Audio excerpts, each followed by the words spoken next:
Thank you, Honorable Speaker. Honorable Speaker, I rise to second this motion for the adoption of the fourth report of the Committee on Appointment on the approval hearings of nominees for appointment as Cabinet Secretaries, Mr. Speaker. Honorable Speaker, as the majority leader has alluded to, I sit the committee that is chaired by yourself of appointment and approval, Mr. Speaker.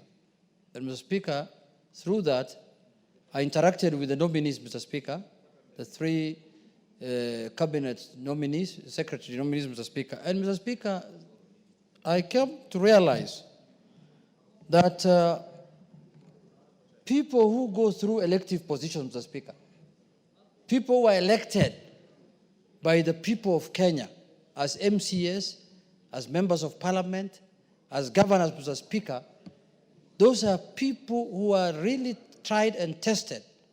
And those are people who really can show leadership when it is required, Mr. Speaker, compared to people who have not held elective positions, Mr. Speaker. And I'm not trying to say that because I've been elected several times. Mr. Speaker, these three nominees have shown immense knowledge. They have shown immense knowledge and experience, Mr. Speaker, in terms of handling public affairs. And why that happened is because some of them ran or managed some of the largest counties in the country, Mr. Speaker. Honorable Kinyanjui was the governor of Nakuru. And Nakuru, Mr. Speaker, is one of the largest counties in the country, even in terms of population. That has given that man a lot of experience from what I saw when he appeared before the committee. Honorable Kabogo also, Mr. Speaker, has managed one of the largest counties.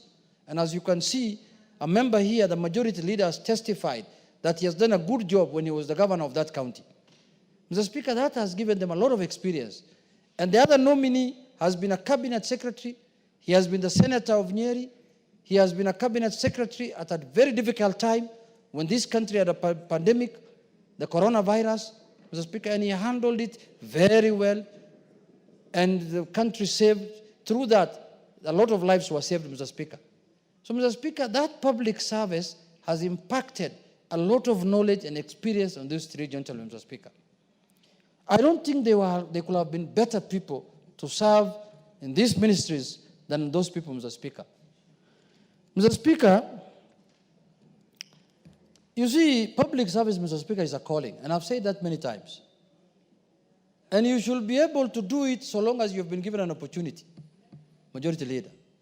But when you feel a time has come, and you feel that the executive that you are part of, and you feel that the president that you are serving, and the government that you are serving, is not incompatible, the policies or your belief at the moment, at this point in time, is not compatible with the government you are serving, the best thing to do, Mr. Speaker, is to resign.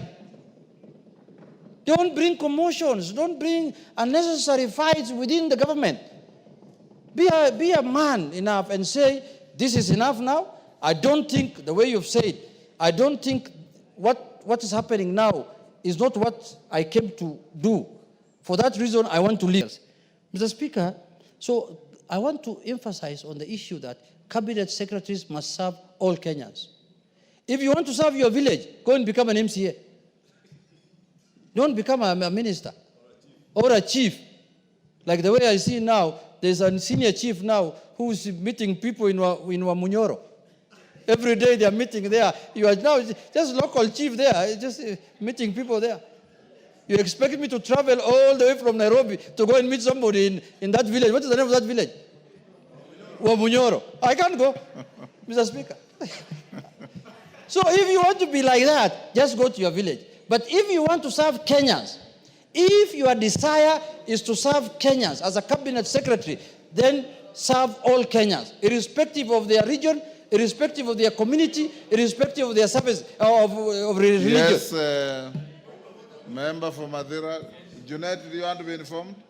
Yes. Yes. Thank you, Mr. Speaker. Especially from somebody from Wamunyoro village, Mr. Speaker. Yes. I want to inform Honorable Junet that Wamunyoro is a very good village in Madera constituency. And in that village there is a chief who is a very good man who serves people, all the people in dignity. It is only one man, disgruntled, who is meeting people with long beards who don't know where they are going.